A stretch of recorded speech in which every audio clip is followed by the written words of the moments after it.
going to review the boxes from chapter 27 for our exam. So for patients who are smokers, we want to know their pack years. So that's going to be the number of packs a day that they have smoked times the years that they smoked. So, and then also know the second hand and third hand. So third hand is going to be interacting with people who have it on their hair and clothing. So all of us know what secondhand smoke is. So I'm sure. As far as higher risk factors for smoking, for our patients, we need to pay special attention to African Americans, blue collar workers, less educated adults, Native Americans, Native Canadian Americans, the LGBT community, and our military.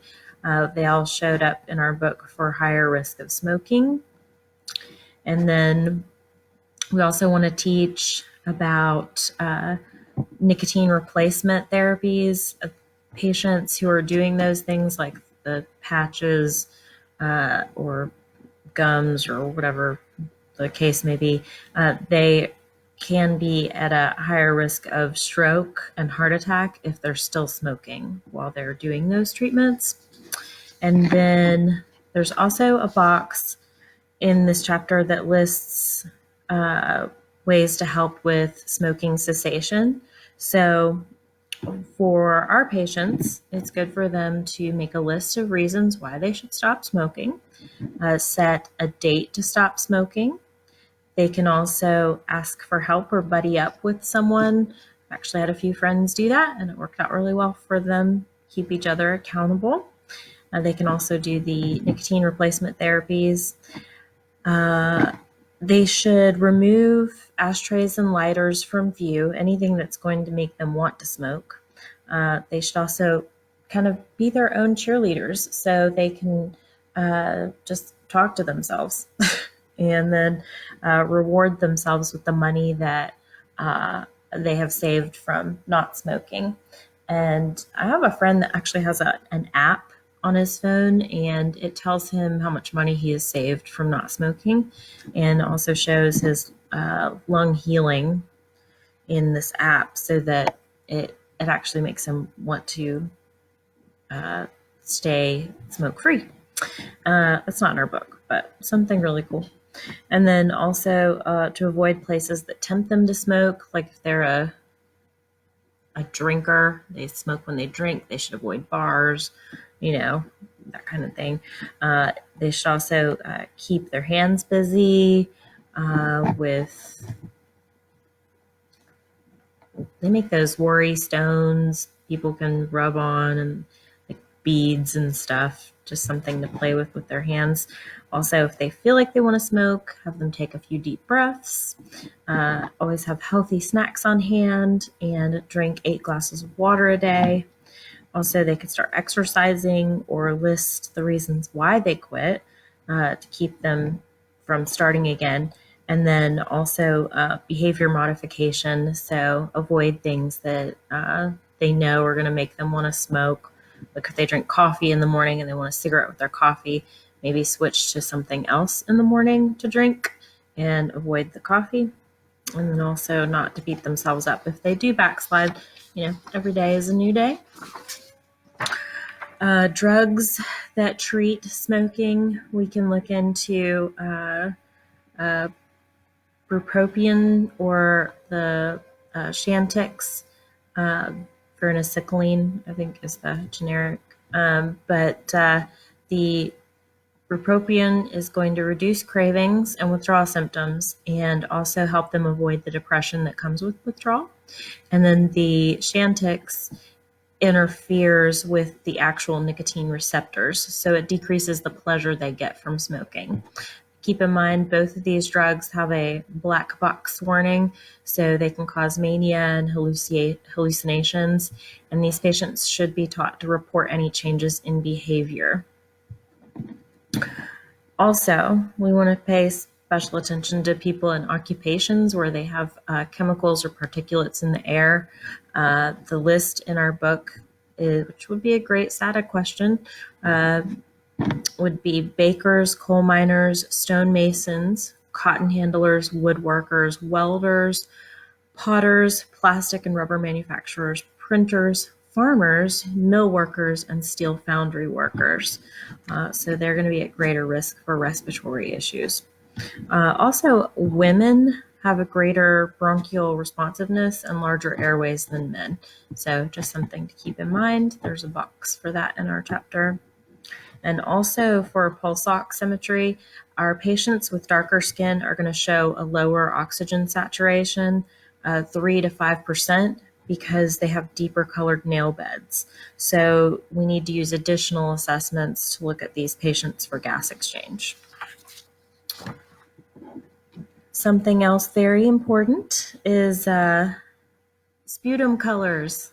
So there's several colors mentioned in our book, and I'm going to go through the colors and the diseases or ailments that are associated with those colors. So we have pink frothy sputum. This is seen with pulmonary edema, and it should spark you to definitely report it to the physician. Pulmonary edema is a life-threatening emergency.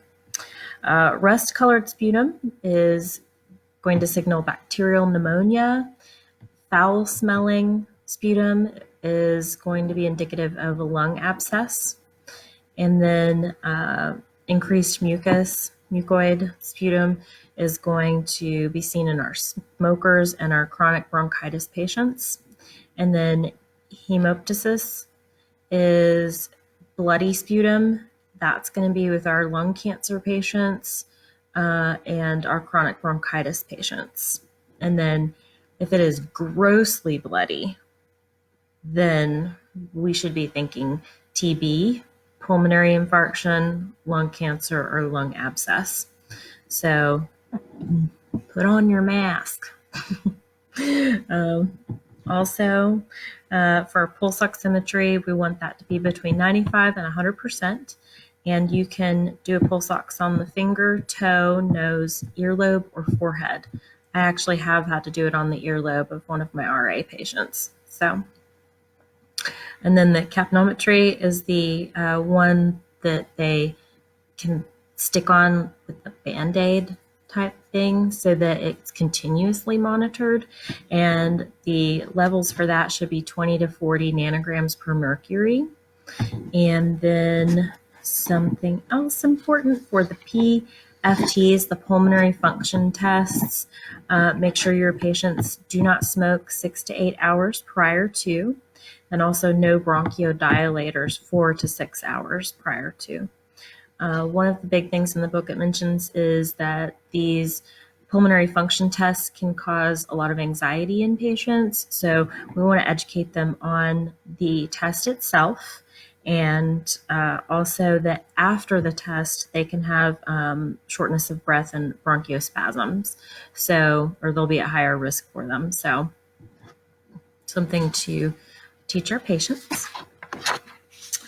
And then something else I wanted to go through were the actual PFTs. So for exercise tests for pulmonary function, it's going to be a little bit different than the cardiac ones. So for the pulmonary ones, we want to make sure that they can do their ADLs. So it's a self-paced exam. So make sure that the patient knows that we're not going to have them they're not going to run a mile. So it's self-paced. That will reduce their anxiety for the PFT that's for exercise-based. Also for bronchoscopy, they need to be NPO 4 to 8 hours prior to. And then afterwards, we're going to check their gag reflex and then vitals every 15 minutes for the first 2 hours. On to thoracentesis. So for thoracentesis, that is performed at the bedside. It is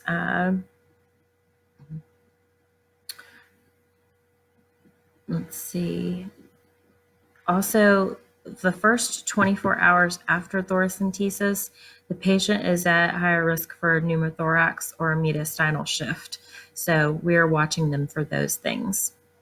So, and then for a lung biopsy, we'll use a CT to visualize for that test, and then we need to assess them for hemorrhaging, pain, infection, and their vitals are done every 4 hours, and we also want to watch them for a pneumothorax.